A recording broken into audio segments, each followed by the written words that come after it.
الحمد لله منشي الخلق من عدم ثم الصلاة على المختار في القدم والآل والصحبه ثم التابعين لهم أهل التقى والنقى والحلم والكلم أما بعد فأعوذ بالله من الشيطان الرجيم بسم الله الرحمن الرحيم وأما بنعمة ربك فحدث صدق الله المولانا العظيم السلام علیکم ورحمۃ اللہ وبرکاتہ۔ وعلیکم السلام ورحمۃ اللہ۔ میں جیسے درود و سلام پڑھاؤں میرے ساتھ مل کر بلند آواز سے پڑھیں اور کسی کی بھی آواز خاموش نہ رہے، بلکہ اگر کوئی گونگا بھی ہے اس میں تو وہ بھی ذرا نبی کے عشق میں آج بولے الصلاۃ والسلام علیک یا رسول اللہ، الصلاۃ والسلام علیک یا حبیب اللہ، السلام علیکم یا حبیب اللہ وعلی آلک واصحابک یا نور اللہ یا نور اللہ صلی اللہ تعالی صلی اللہ تعالی علیک وسلم علیہ وسلم۔ وأحسن منك لم تر قط عيني وأجمل منك لم تلد النساء خلقت مبرعا من كل عيب كأنك قد خلقت كما تشاء سبحان اللہ۔ محمد سيد الكونين والثقلين والفريقين من عرب ومن عجم وكلهم من رسول الله ملتمس وكلهم من رسول الله ملتمس غرفا من البحر أو رشفا من الديم نبينا الآمر الناهي فلا أحد أبر في قول لا منه ولا نعمي هو الحبيب الذي ترجى شفاعته لكل حول من الأحوال مقتهم۔ مولا کریم اپنے حبیب کے صدق و طفیل آپ کی ہماری سب کی حاضری کو قبول فرمائے۔ کسی کہنے والے نے بڑی پیاری بات کہی کہ صدائیں درودوں کی آتی رہے گی، صدائیں درودوں کی آتی رہے گی، جنہیں سن کے دل شاد ہوتا رہے گا، خدا اہل سنت کو آباد رکھے، محمد کا میلاد ہوتا رہے گا۔ دوستو، ہمارے خصوصی مہمان الشیخ فضیلت الشیخ دکتور محمود الخلیل حفظہ اللہ فلسطین سے ہمارے بیچ آئے۔ کیا ضرورت ہے ان کو بلانے کی؟ کئی لوگ یہ کوشچن بھی کرتے ہیں۔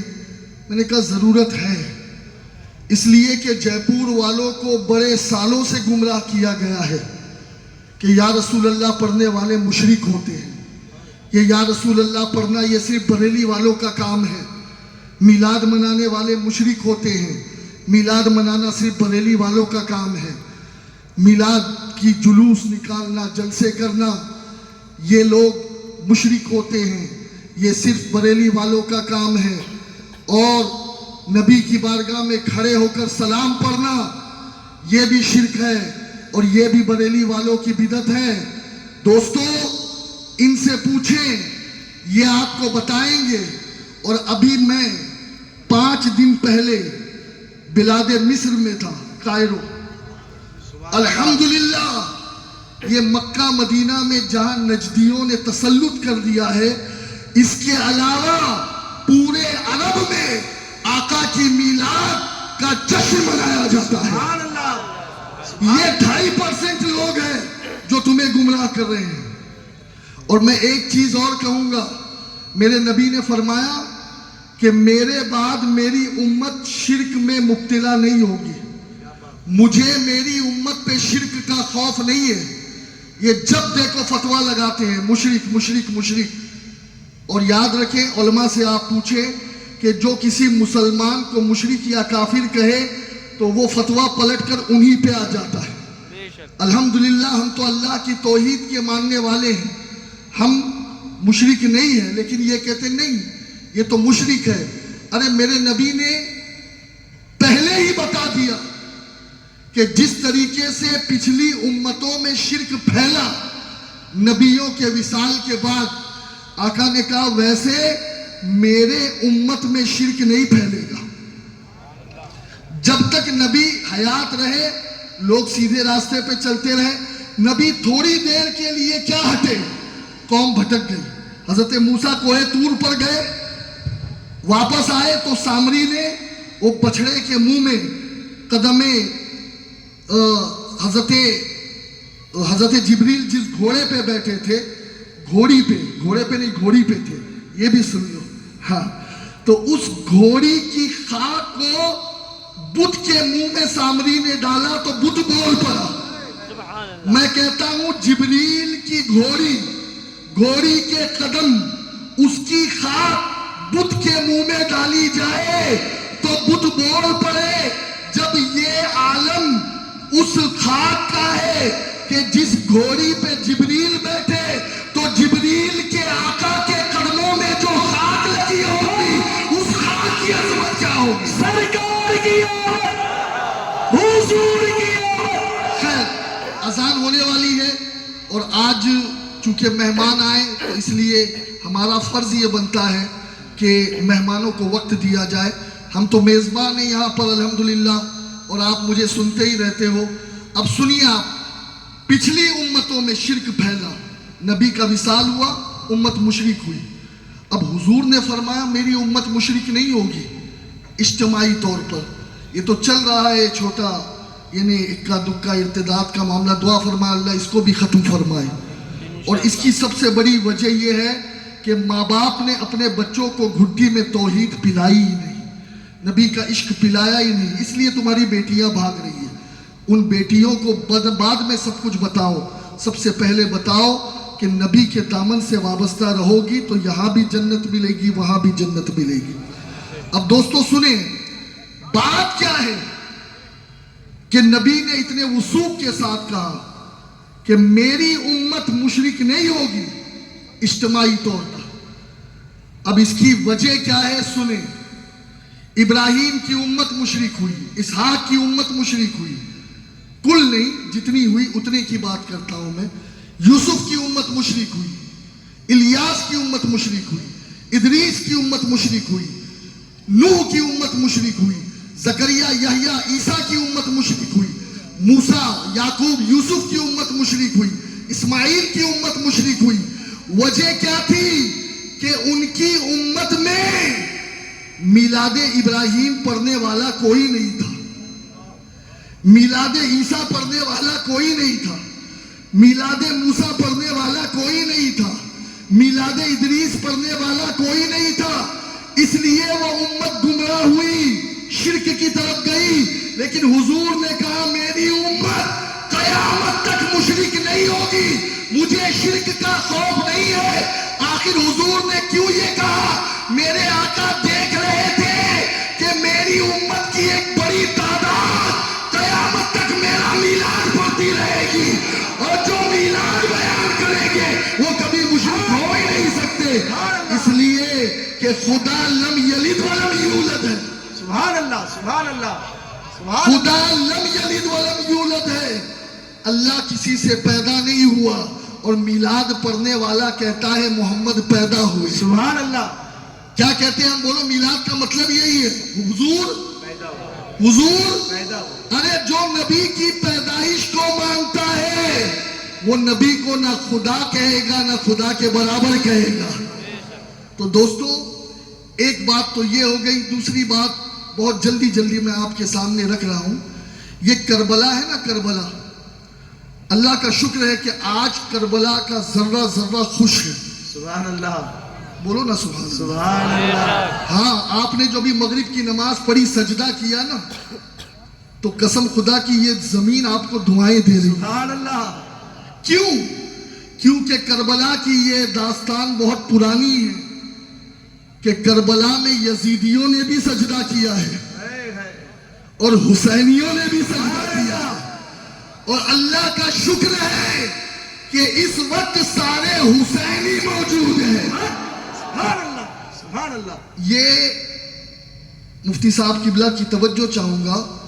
2014 کے بعد یہ باتیں بڑی چلنے لگی، یار یہ اختلاف، یہ باتیں نہیں ہونی چاہیے. میں کہتا ہوں یار عجیب بات ہے، جو حسین کا دیوانہ ہے وہ کبھی یزید کو برداشت کر سکتا ہے؟ ذرا ہاتھ اٹھا کر بتاؤ. ہاں، یہ جن کو یزید سے محبت ہے نا، وہ اپنے بچوں کا نام یزید نہیں رکھتے.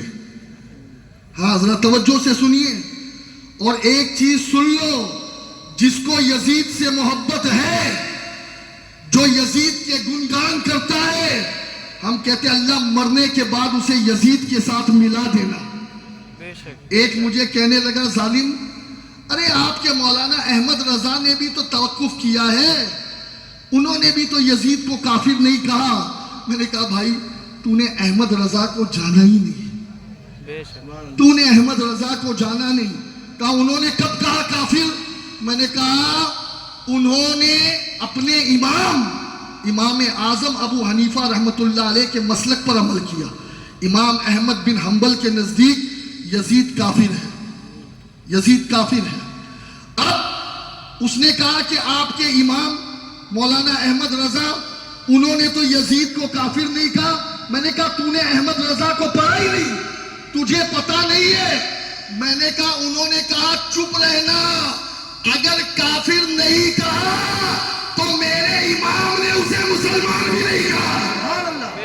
الزام مت لگانا میرے امام پہ۔ ابھی الحمدللہ ان کے غلام موجود ہیں، اب تو مفتیوں کی ایک کھیپ تیار ہو رہی ہے، اللہ انہیں اور ترقی دے، مزید انہیں امام اہل سنت کے مسلک کا پہرے دار بنائے۔ ہاں بھائی ہمیں اور کسی کے پہرے دار کی ضرورت نہیں ہے، امام اہل سنت مسلک اعلیٰ حضرت یہ ہماری پہچان ہے۔ تو یاد رکھو جو لوگ یزید کو رضی اللہ عنہ کہیں، کیا ان کے پیچھے ہماری نماز ہوگی؟ بے شک نہیں۔ ارے بولو نا یار۔ نہیں۔ جو لوگ رسول اللہ صلی اللہ علیہ وسلم کی امی جان سیدہ آمنہ کو کافرہ کہیں، کیا ان کے پیچھے ہماری نماز ہوگی؟ نہیں، بے شک ان نہیں۔ سے اتحاد ہو سکتا ہے؟ نہیں۔ جو رسول اللہ کے والد حضرت عبداللہ رضی اللہ تعالیٰ عنہ کو کافر کہے، کیا ان سے ہمارا میل جول اتحاد ہو سکتا ہے؟ بولو یار، بے شک نہیں۔ زور سے بولو۔ بے شک نہیں۔ نہیں ہو سکتا۔ اور اگر کسی کو کرنا ہے تو پھر اللہ نے سب کو راہ دی ہے، جسے جنت میں جانا ہے وہ جنت کی طرف جائے، اور جسے جہنم کی طرف جانا ہے جہنم کی طرف جائیں۔ ہم علل اعلان کہتے ہیں کہ ہم اہل بیت کے غلام ہیں، سبحان اللہ، بے شک۔ احترام صحابہ کے ساتھ ہم اہل بیت کی محبت اپنے دل میں رکھتے ہیں۔ ابھی کئی لوگوں نے منع کیا ہوگا جلوس میں مت جاؤ، بلکہ جیسے ہی چاند نظر آتا ہے نا تو جے پور کی مسجدوں میں جمعہ میں عنوان یہی ہوتا ہے کہ میلاد منانا شرک ہے، میلاد منانا بدعت ہے، میلاد منانا جائز ہے۔ میں سوچ رہا تھا یہ حسینیوں کے پاس جانے سے لوگوں کو روکتے کیوں ہیں؟ اللہ اللہ۔ یہ حسینیوں کی سنگت میں جانے سے لوگوں کو سن رہے یا نہیں؟ بے شک۔ زور سے بولو نا یار۔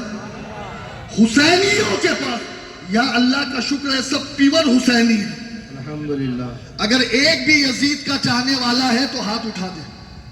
ہے کوئی یزیدی؟ بولو۔ نہیں۔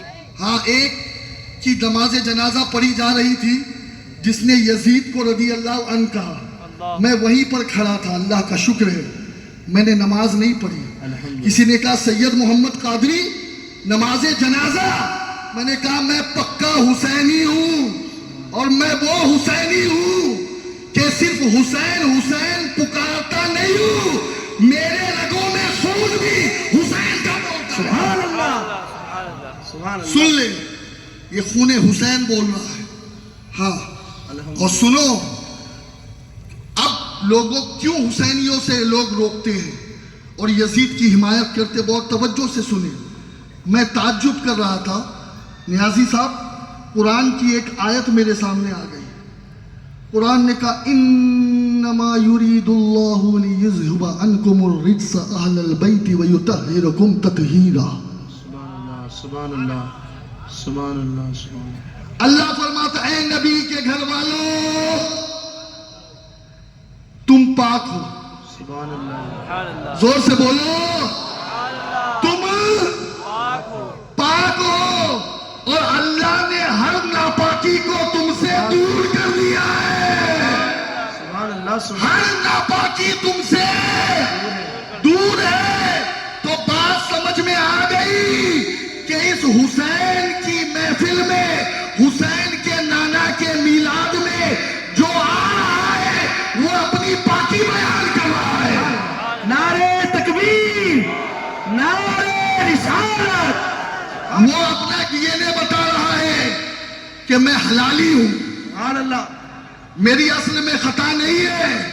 اور جو دور ہے اہل بیت سے، حسینیت سے، حسین کے نانا کے جلوس سے، تو پھر ان کا یہ کردار نیا نہیں ہے، اللہ نے خود ہی دور کر دیا ہے.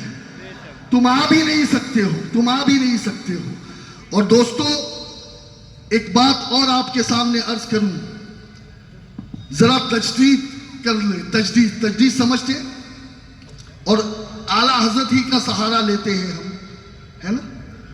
کوئی کسی کے لیے ہے، کوئی کسی کے لیے، میرا خدا مجھے رکھے صدا نبی کے لیے. سبحان اللہ. بے شک تو اعلیٰ حضرت نے کہا زمین و زمان تمہارے لیے. پورا مجمع بولنا چاہیے. ہاں بھائی میں ان مقرروں میں سے نہیں ہوں، ہاں جو آپ کو سیموں اور تیجوں کی فاتحہ تک کے سلا دوں، نہیں ہے نا. ذرا آواز بلند، زمین و زمان تمہارے لیے. یار ابھی بھی آواز ویسی نہیں آ رہی ہے. لوگوں کو پتا چلنا چاہیے نا. لوگ غلط فہمی میں ہیں کہ ہم اس کے لیے آئے ہیں، ہم اس کے لیے آئے ہیں. ارے کوئی کسی کے لیے نہیں آیا ہے. زمین و زمان، مکین و مکان، چنین و چنا، بنے دو جہاں، دہن میں زبان، بدن میں ہے جان. ہم آئے یہاں، ہم آئے یہاں، ہم آئے یہاں، ہم آئے یہاں، ہم آئے یہاں، تمہارے وہاں تمہارے لیے. سبحان اللہ. سبحان ہاں اللہ. سبحان اللہ. کوئی کسی کے لیے نہیں آیا ہے. بے شک اس محفل میں ہر آنے والا نبی کے لیے آیا ہے، بے شک. سبحان اللہ. صرف نبی کے لیے، صرف. اور میں اکثر کہتا ہوں، کچھ لوگوں کو میری بات بری بھی لگتی ہے، میں کہتا ہوں حضور کی محفل میں کوئی VIP نہیں. یہ ہوں گے فلسطین سے، یہ ہوں گے ڈچ سے، لیکن VIP کوئی نہیں. اس لیے کہ ایک قلندر نے کہا تھا نا کہ مالکوں کی محفل میں نوکروں کے نعرے نہیں لگتے. بے شک ہے. سبحان قلندر نے کہا تھا مالکوں کی محفل میں. ابھی یہ نایاب خان، ہمارے حاجی نایاب، اللہ ان کو سلامت رکھے، آمین آمین. یہ پورے جلوس کا مینجمنٹ، نظم و نسق اور پولیس پرشاسن سب کے ساتھ تال میل بٹھانا، حاجی رفعت صاحب کے بعد انہوں نے ہماری کمر سیدھی کی ہے. ماشاءاللہ. سبحان اللہ انہیں اللہ. سلامت رکھے. آمین آمین. ابھی ہم لوگ جلوس میں جا رہے تھے تو کچھ دیوانے تھے. اب ہر کسی کے دیوانے ہوتے ہیں یار، ہر کسی کے ہوتے ہیں، ہر کسی پہ مرنے مٹنے والے ہوتے ہیں. آل رسول پر بھی مرنے مٹنے والے بہت ابھی زندہ ہیں. بے شک. کچھ لوگ نعرہ لگا رہے تھے ذوالفقار حیدری، سید محمد کا. سید محمد قادری. میں نے کہا ادھر آ، ادھر آ. میں نے کہا سید محمد قادری کی کوئی اوقات نہیں. امام علی نے جو ذوالفقار اٹھائی نا، اور اس ذوالفقار کو جہاں رکھا، اور جس زمین پہ اس ذوالفقار کا نشان آیا نا، سید محمد اس نشان کے برابر بھی نہیں ہے. بے شک. بے شک. اس نشان کے برابر بھی نہیں ہے. ہاں اور یہ نبی کی محفل ہے. کیا سید محمد یہاں نعرہ لگے گا تو آمینہ کے نال کا لگے گا، عبداللہ کے لفظ جگر کا لگے گا. سرکار کی آمد، حضور کی آمد، پرنور کی آمد، نعرہ رسالت. اعلیٰ حضرت کو مت چھوڑنا، یہ میری وصیت ہے. مجھے پتا نہیں کہ کل میں زندہ رہوں یا نہ رہوں. آپ کہیں کہ یار اتنا اعلیٰ حضرت کیوں کرتے ہیں؟ اعلیٰ حضرت نے مقصد زندگی بتایا ہے کہ ہم آئے یہاں، ہمارے لیے. ہاں ہم آئے یہاں. بھیا ہماری پیدائش کا مقصد ہی ہے حضور کے گیت گانا، حضور کی نعت پڑھنا، حضور کو خوش کرنا. آپ سمجھیں، پوری دنیا ناراض ہو جائے بھلے سے، نبی ناراض نہ ہو. بے شک. نبی سے ہمارا رشتہ کبھی نہ ٹوٹے. کوشش کرو گے انشاءاللہ؟ انشاءاللہ. کوشش کرو گے انشاءاللہ؟ اور ایک بشارت کی بات عرض کر کے بات مکمل کر رہا ہوں میں. حضرت معروف کرخی رضی اللہ تعالی عنہ، انہوں نے بھی اسے بیان کیا. معروف کرخی امام علی رضا کے غلام، سبحان اللہ. امام علی رضا شہزادے ہیں امام موسیٰ کاظم کے. امام موسیٰ کاظم شہزادے ہیں، حضرت جعفر صادق کے. حضرت جعفر صادق شہزادے ہیں امام محمد باقر کے. محمد باقر شہزادے ہیں حضرت امام علی زین العابدین کے. اور امام زین العابدین شہزادے ہیں شہید کربلا حسین اعظم کے. اب آپ سوچ رہے ہو کہ میں نے ان کے نام کیوں لیے. امام احمد بن حنبل کہتے ہیں کہ ان کا نام پڑھ کر اگر پاگل پہ دم کر دو تو اس کو شفا ہو جائے. سبحان اللہ سبحان اللہ. تو میں نے ان لوگوں کا نام اسی لیے لیا کہ سارے پاگلوں کا دماغ ٹھیک ہو جائے. ہاں ان کے نام میں یہ برکت ہے. سبحان اللہ. ارے ان کے نام میں اتنا پاور ہے تو ان کی ذات میں کتنا پاور ہوگا. سبحان اللہ سبحان اللہ. ہاں ان کی ذات میں کتنا پاور ہوگا. تو دوستو معروف کرخی نے اسے اچھا معروف کرخی کون ہے؟ ہم تو غوث پاک کی نیاز دلاتے ہوئے یا غوث یا غوث یا غوث یا غوث کہتے ہوئے تھکتے نہیں. لیکن میرے غوث نے جس کی مزار پر